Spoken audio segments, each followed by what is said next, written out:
seem to take that thing and grab a hold of it and hold on to it and say, hey, man, that's my Heisman.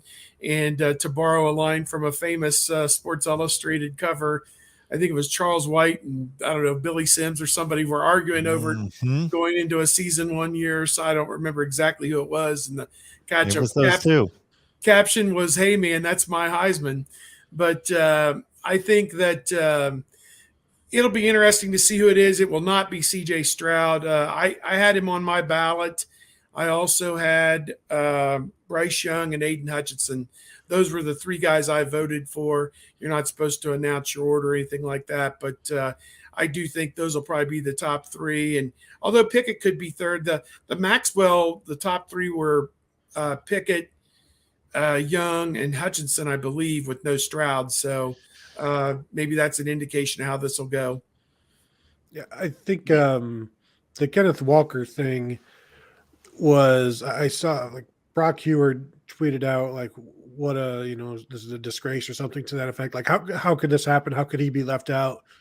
He was the only reason Michigan State was where they were. And if you take him off that team, that's like a 7 or 8 win team. And my response was, this is probably the first time that most of the voters had watched him was against Ohio State. Yeah. And they saw him rush for 6 carries for 25 yards. And his response was, well, that's not his fault. The defense was, they gave up 100 points. I'm like, I'm not saying it's his fault. I'm saying this is reality. This is the one time that most of the voters actually watched him. That's not on him. That's on the voters. And that's what, and the same thing with Aiden Hutchinson. The one time they really sat down and watched him, he had 3 sacks against Ohio State. I think there was a point in that Alabama-Auburn game where, to me, C.J. Stroud had risen to number 1 because Bryce Young was not playing well. He ended up winning that game and then winning the Heisman against Georgia.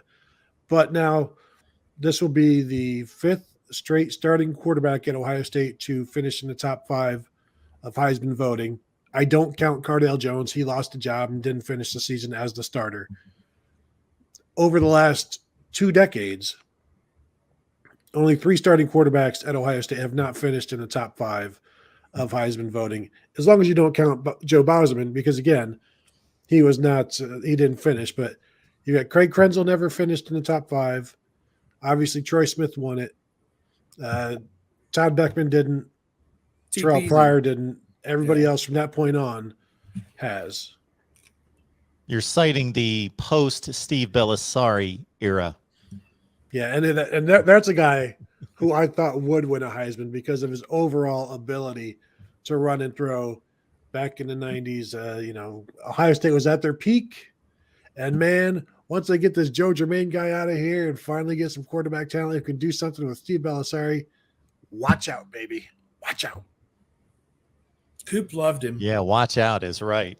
Coop loved him, and that was his undoing. You didn't know what you were going to get, but he could run and he could throw. It's just we didn't know where it was going. Yeah, exactly. I don't know what their other options were at that point. Tommy Hoying, I mean, Scott McMullen. Austin Mockerman and David Priestley were there for a cup of coffee, and then by the time he was leaving, Krenzel and McMullen were coming on at the end, but. Yeah, it was there wasn't a lot there. That's okay. Justin Zwick was coming to save everybody in 2002. Yeah. Yeah, he was supposed to. All right. I do. The Will Anderson thing, 31 and a half tackles for loss or whatever. That's insane to me. Like that's I had the same response when I saw. I didn't realize he was racking up those numbers until the SEC championship game, and I saw that pop on the screen, and I went. You want to know my theory on this? And it's because go ahead. ESPN has told everybody all season long that Alabama's defense is down, so they're going to continue to say that and just mention it offhand, and then voters and people are going to be like, okay, well, I'm not really going to focus too much on Alabama's defense because I've been told not to. Instead, I've been told to focus on Jordan Davis at Georgia, who has 20 tackles on the season. And okay, so I mean, he's a good defensive he's a good nose tackle, but that's not really what moves the needle. And so, yeah, I just think Will Anderson flew under the radar. Alabama's defense flew under the radar, and here they are again, about to win another national title. Who did Alabama play other than Georgia? Did they have a big win on their schedule other They than beat Ole Georgia? Miss. Ole They're a Miss top is 10 in the team. top 10. Yeah. And speaking of Alabama's defense, this was not a vintage Alabama defense, but it was much better, as you would say, Tony, than the feedback and the comments maybe that ESPN Factory is getting through people's heads, because that's the common feedback that I heard from fans the entire season. But if you really look at it, they had some issues against Arkansas.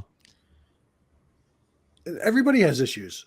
They really didn't have too many issues other than that. They had Ole Miss that had a Heisman Trophy candidate at quarterback shut out at halftime. I went through their defensive metrics. They were like number 2 in the country in rush defense and top 20 in pass defense and top 20 overall. I didn't see that they were really that awful on defense. You look at the offenses that Georgia faced, and they should be one of the top defenses in the nation. And, it kind of just goes along with who are you playing, what you do. And it's hard to be a really good defense in terms of stopping everybody, because there's going to be mistakes, there's going to be breaks, and you're playing. All of the rules are in the offense's favor, and they only get more so, including, guys, if you want to get into this, Kenny Pickett's slide needs to be eliminated next year. It needs to be outlawed and gotten rid of, because that I have always wondered, like, what would happen if somebody does that? And the one time I see it, I'm like, okay, got to make that a rule. You can't do that anymore. That's cheating, and also somebody's going to blow out a knee. Feigning a slide. Mm-hmm. It's no different than when the linebackers clap to simulate foul. Number 12 of the offense, feigning a slide, 15 yards from the spot of the foul. Mm-hmm. Or you just, because you can't just blow it dead at that point, like they would with a normal slide. You have to throw some punishment on it. So I would expect, we get to talk with Bill Carollo every year, and that will probably be brought up. And I don't know how. That's a hard one, because it's a judgment. It's a total judgment call. But he did it. Like, that was easy to see. Yes. Maybe he hesitated. Replay things. He hesitated and everything. I mean, it was brilliant, but the defense let up.